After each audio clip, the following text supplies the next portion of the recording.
Lithuania and Greece faced off today as Big Val had a monster game. What happened? Let's find out. You're listening to CS 105.1, where I talk about sports with good vibes.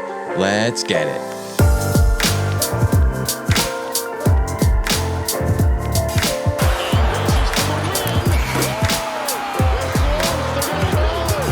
Let's try to get healthy. Let's stay together. And if we can do that, we'll put ourselves in a good situation. How's it going, everyone, and welcome. I'm CS Chandler here for another take of EuroBasket and Nuggets basketball, because we do actually have Nuggets stuff to talk about today. But let's get into EuroBasket with Lithuania and Greece. Big Val versus the Greek freak, Jonas Valančiūnas. So this, I was already going into this game, the Lithuanians were not the favorite. They were the underdog going in. Greece was heavily favored. I think it was like 86% of people already figured that they were going to win, and like 20% had Lithuania. I was really hoping that Lithuania would pull it out. Unfortunately, Greece had the game for most of the game. They were leading it, and Lithuania, no matter what Lithuania did, Greece just kept on basically continuing on with their lead, whether it was by a point or 12 points or 14 points.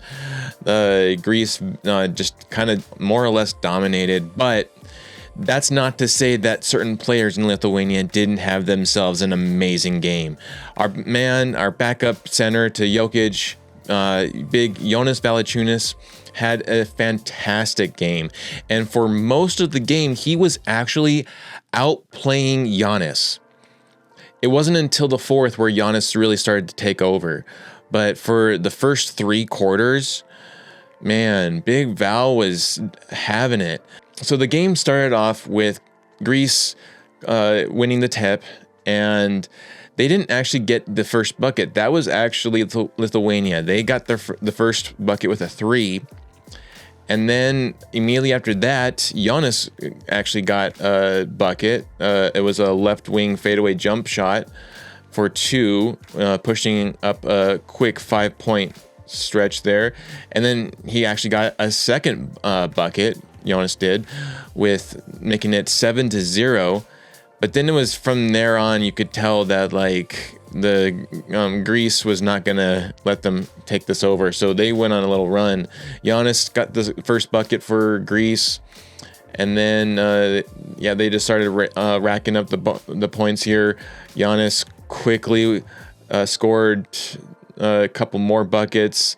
With the first 5 minutes, he already had 6 points. The rest of the players of Greece played well today, which you cannot say so much for Lithuania, unfortunately. And much like Serbia, it really came down to defense.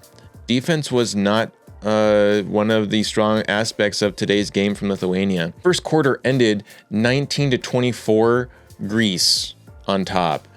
Like already a 5-point lead.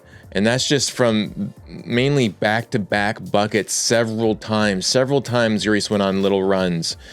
And there was like one time where they were tied, but then that was it. It was completely taken over by Greece.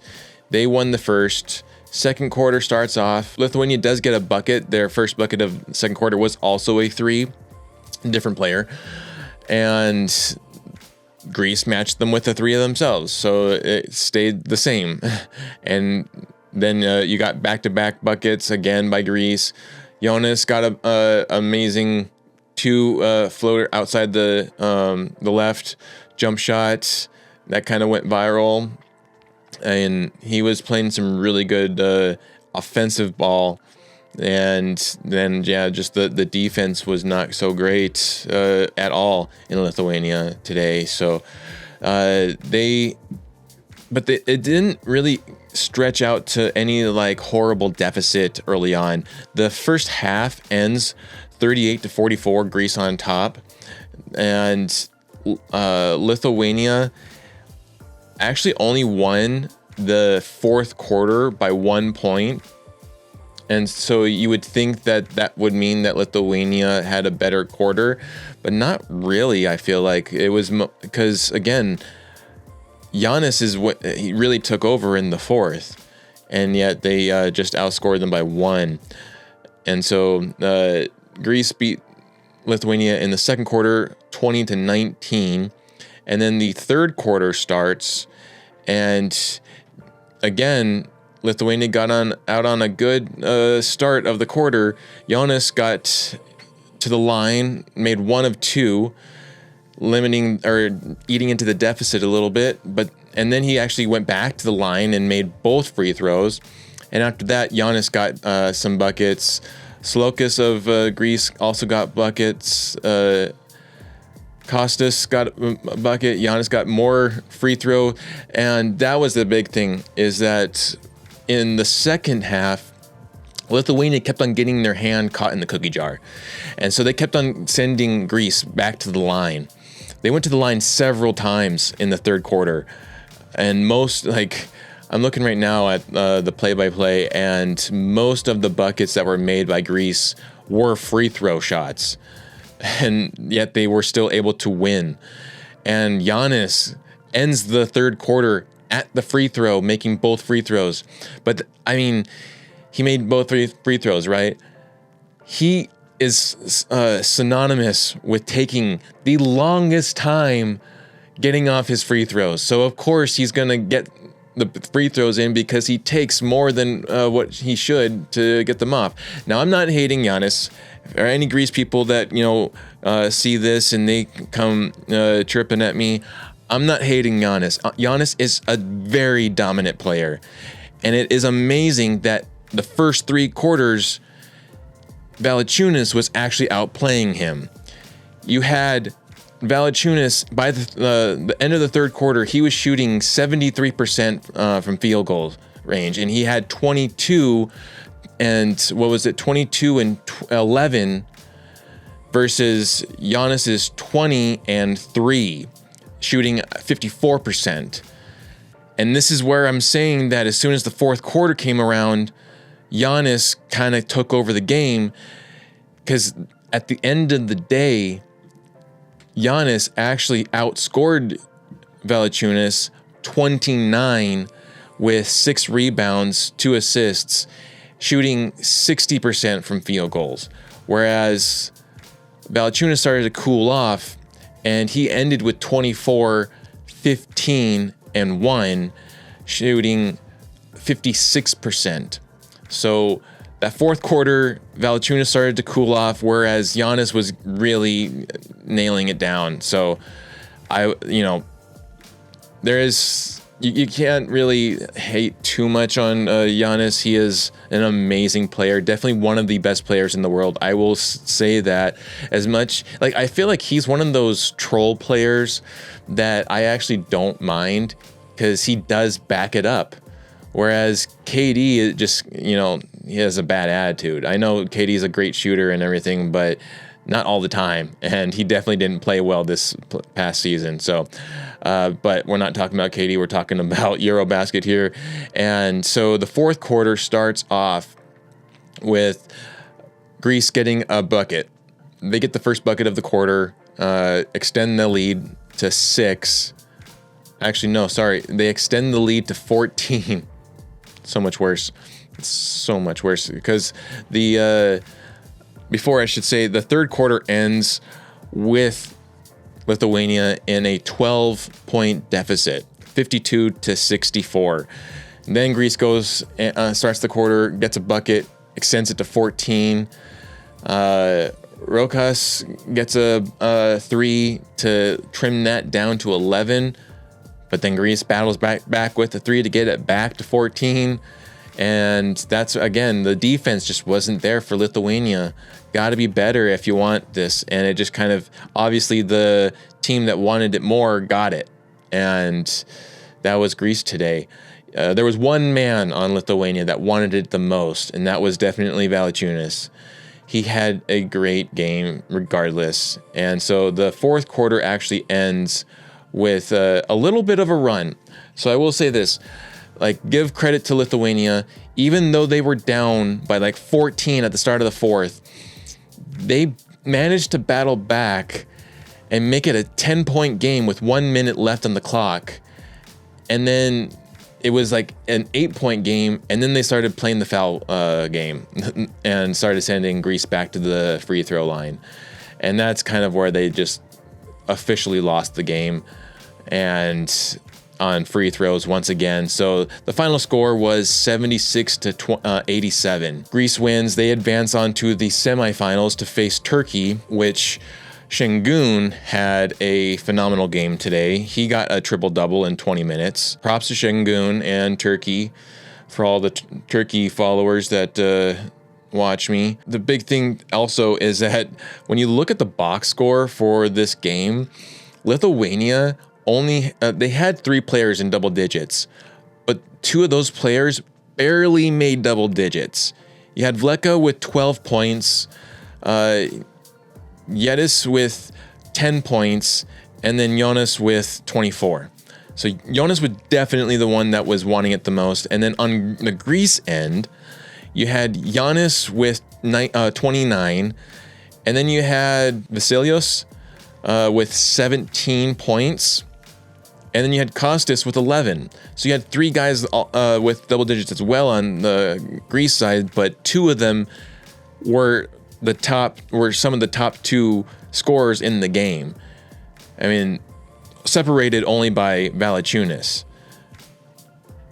You got the rebounds. You had Greece with 34 total, and Lithuania with 35.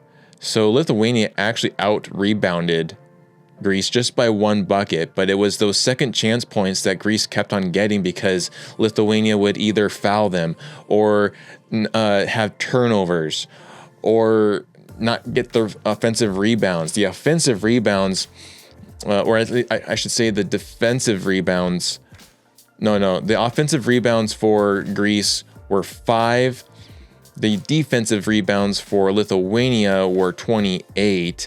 But their offensive rebounds were 7 and Greece was 29. So it was a lot, I guess you could say, rebounding wise. Each team wasn't really collecting the offensive rebound. It was more of the defensive rebound. But the second chance points where I'm talking about is more on the end of the fouling, the losing the ball, the turnovers. Those ways of, giving them points just really hurt Lithuania. So turnover wise, I wanted to point out that Giannis had 5 turnovers tonight, or tonight, wherever you're watching this, whereas Valančiūnas only had 1. So there's a good thing for Valančiūnas. He had 3 personal fouls, whereas Giannis had also 3. Giannis was a +6, making 29 points. Giannis was only a +6. Just want to say that. And not that Valančiūnas was much better. He was a +4. He played 31 minutes and Giannis played 32. No threes for Giannis. He was 0 for 1 in the game, and Valančiūnas was 0 for 2. So neither one of them made any threes. And then, like I said, assist-wise, Valančiūnas had 1 and Giannis had 2. So, it was a great effort by Lithuania. It was always going to be an uphill battle for them, and I think because of that, they did a great job. Even though they lost by 11, you still, it was a valiant effort nonetheless. They just lacked on the defensive end and couldn't continue with the ball handling. Overall fouls was 25 for Lithuania, and overall fouls for Greece was 15. So definitely the fouling was a huge issue for Lithuania tonight. So a main takeaway that I am seeing from EuroBasket, at least right now, while we're still in on-paper season, we've seen Big Val play, but he's playing as the starting center. He's not playing as the backup center. So all of the takes that we have of Big Val are based primarily on him being the starting 5, which is not going to happen with the Nuggets. Jokić is going to be the starter. So being a backup 5, there's something, though, I will say that no matter what, Jokić is going to be the key winning regardless. But I kind of do feel like there is a scenario where the games that the Nuggets win will be dependent on how well Big Val is actually doing. I think it's the same thing with like the ones that the Nuggets lose. I think that's all really relative to how Big Val is actually operating. I think as we've seen before, the Nuggets have won games on Jokić going off. The Nuggets have won games on Jamal going off. But if neither of those, and we've had games where both of those players are not on the floor. I mean, I covered one of them, the Golden State Warriors game where AG made a 30 ball, and there was no CB, Jamal or Jokić on the floor. And the backup, whenever, AG was going out, we were lacking size and everything. So I'm just saying that I do think that there is something in there that you can relate to whether or not Big Val plays well or not. He's had a couple of bad games this EuroBasket. He's had some phenomenal games. We don't really know which kind of Big Val we're getting as of right now. And it is something to be, mindful of as we head into preseason, but then regular season. Will he continue being this monster dominant Big Val that we saw today? Also, the first couple of games of EuroBasket.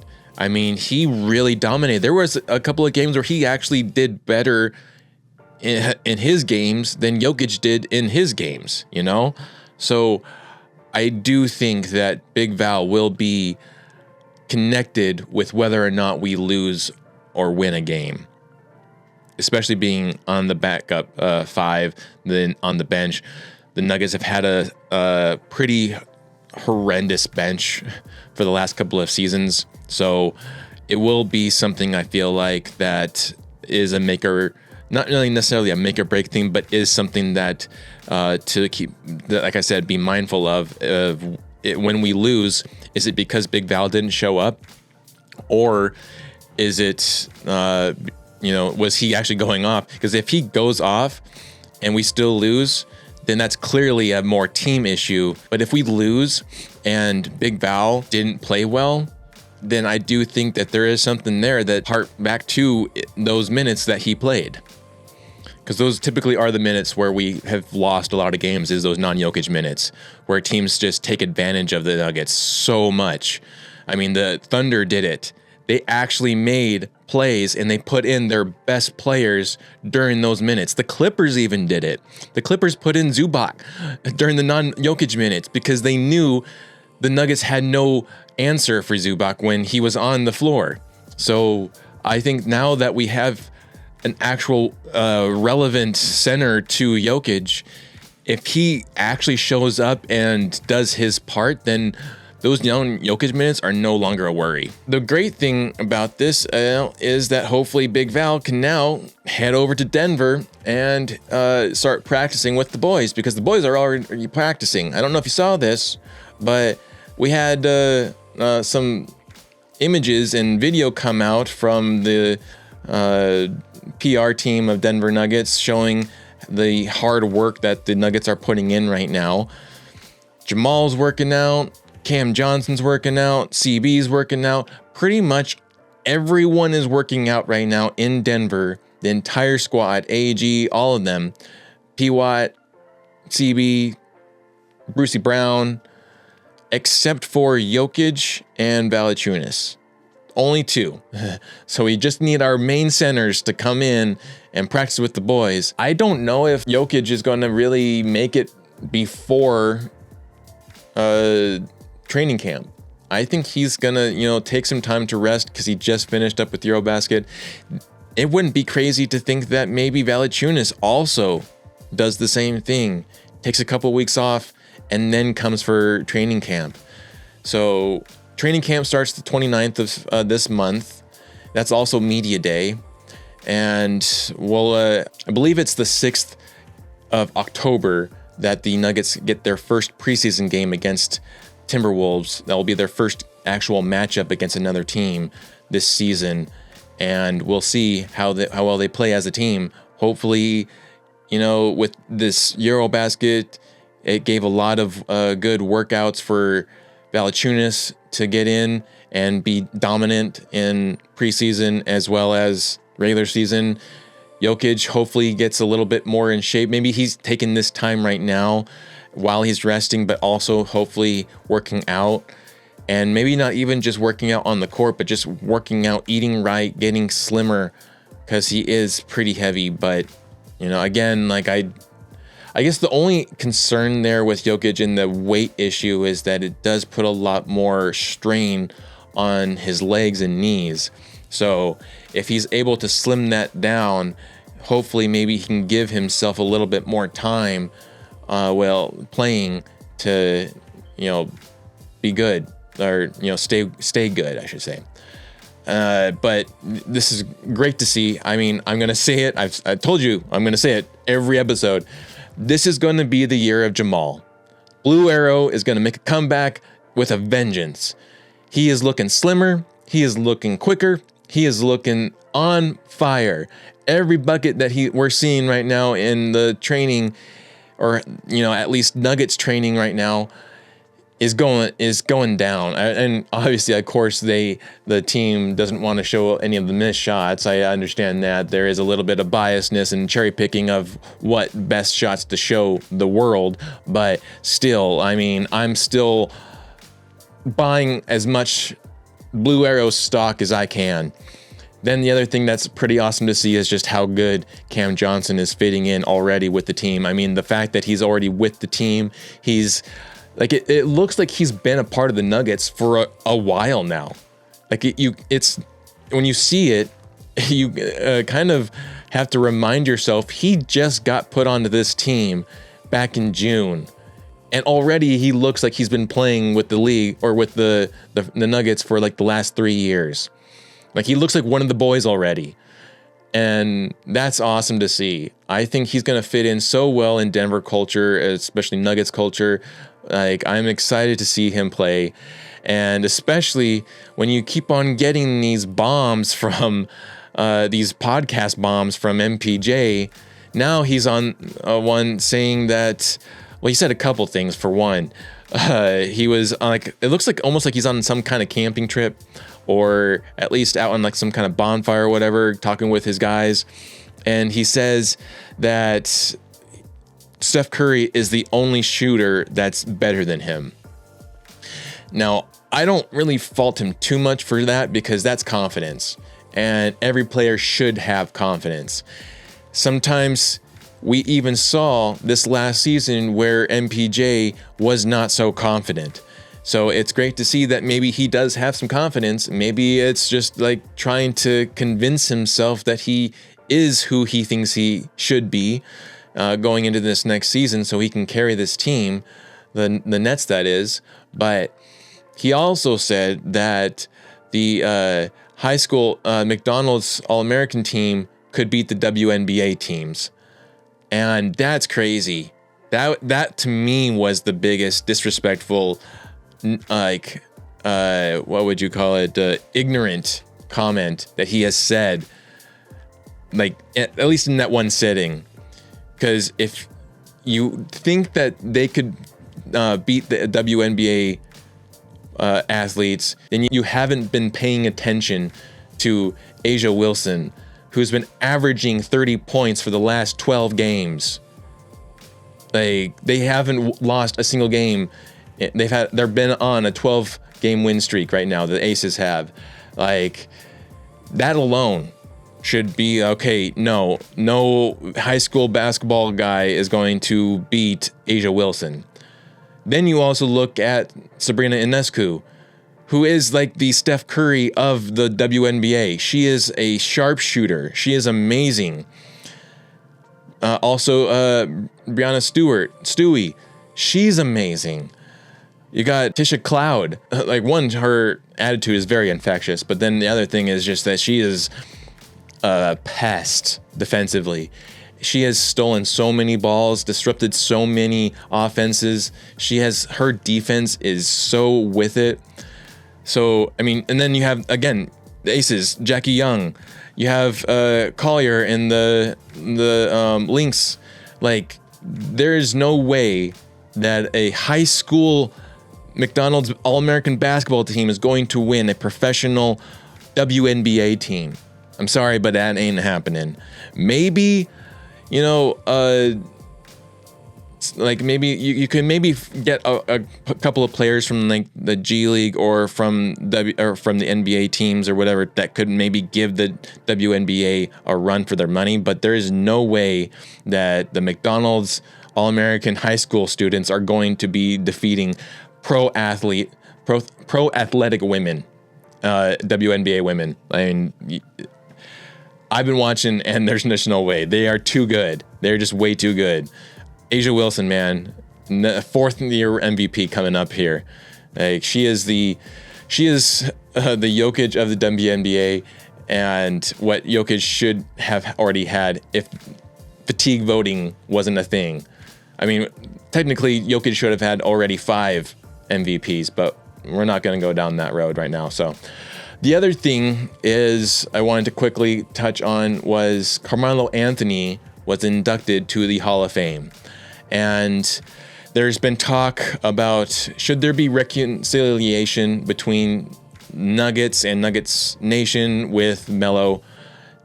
He definitely shouted out to Denver in his speech, saying that's where he learned team and the weight of a team, and he learned the league and the weight of the team there.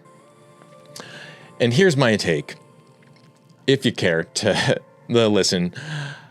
My take is this: he was a phenomenal draft for the Nuggets. He changed Nuggets basketball and made it so that we went back to the Western Conference, somewhere that we hadn't been to since the 80s. So almost 20 years without going to the Western Conference final. He was the one that brought us there. However, he didn't win the Western Conference final. He didn't win a finals. And he wanted out of Denver. And it's that aspect of so like begging to get out of an organization that then you can't just say, I know I really wanted out of this relationship, but you got to honor me still. I'm not with that. And I don't think that the Nuggets or Nuggets fandom, Nuggets Nation, owes Carmelo Anthony anything. Congrats to him. He definitely deserves being in the Hall of Fame. I think it's very debatable if his jersey deserves to be retired in Ball Arena, because Jokić clearly is the better 15. The craziest thing is, throughout his entire career, you could tell all he wanted to do was be in New York. He didn't end his career in New York. He went so many other places. And yet, New York is the only one that he constantly talks about. And yet, Denver, he did more for than he did for New York. And yet, he cares less about us and more about New York. Now, I know he is a New York kid. He grew up in New York. But still, I mean, if you want to have the fandom of Nuggets back up, then you've got to back us up. And that's like where like I'm just kind of more or less over it. I remember Carmelo Anthony every year just because once in a while he'll bring stuff back up. Like if he never talked about Denver, then I honestly wouldn't care about him. But he keeps on trying to make it relevant, and it's not. Like it's just kind of over it. And I know I'm not the only Nuggets fan who feels the same way. I wouldn't actually put it past any Miami fans to have hurt feelings against Jimmy Butler. I mean, Jimmy Butler did the same thing. He pushed his way out. Now, I know that was conflict between him and upper management, whereas Melo was a conflict of him and the coach, but still there was conflict, and the player tried to exercise their power to get out. And I think right there, like, had they had come to some kind of agreement where Melo, you know, maybe like it would have been better if it wasn't publicized, and if it had looked like instead of Melo wanting out, but the Nuggets traded him for someone, then you could probably be less mad at Melo. And then I think a lot of fans would actually have drawn that hurt feelings towards the Nuggets themselves, kind of similar to then Luka and the Mavericks. But that's even worse, because the Mavericks have completely scrubbed Luka from their history. Completely. Now that's wrong. And 100%, like, I feel for all the Mavs fans who are so upset with their team right now. Like, that's got to sting, and it's going to sting for a while. But, and I wouldn't actually, you know, mind if when Luka goes in the Hall of Fame, because I already know he's going to go into the Hall of Fame. So when he does, and if he were not to, you know, shout out to the Mavs, I wouldn't put it, you know, I wouldn't be upset with him for it. I think the Mavs have done him so dirty that, and for no reason too, for no reason. Like, it was unwarranted. Like, yeah, there's a business, but they really took it personal. They made it personal, I should say. So I can see how Luka would continue to have bad blood against the Mavericks from what they've done to him. But Melo, he was the one that wanted out. And so that's where I kind of am like, okay, you know, you wanted out. I don't care about you anymore. Yeah, you went to the place that you wanted to be all the time. Good for you. And now you're in the Hall of Fame. Congrats. You were a phenomenal scorer, but you never got a championship.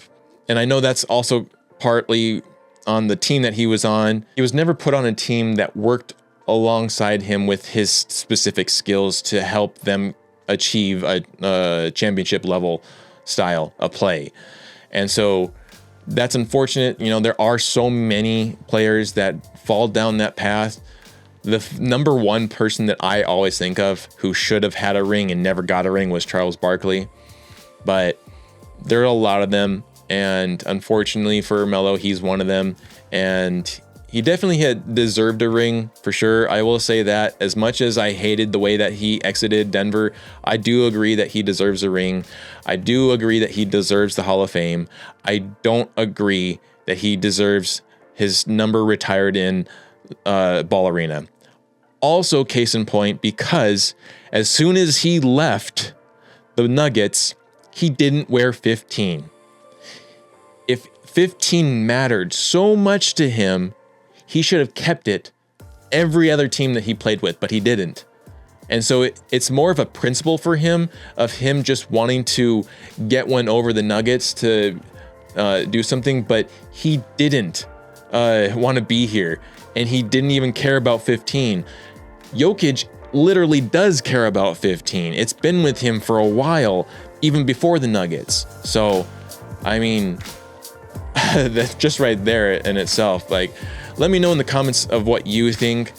Like I'm saying right now, like, I don't think we owe him anything.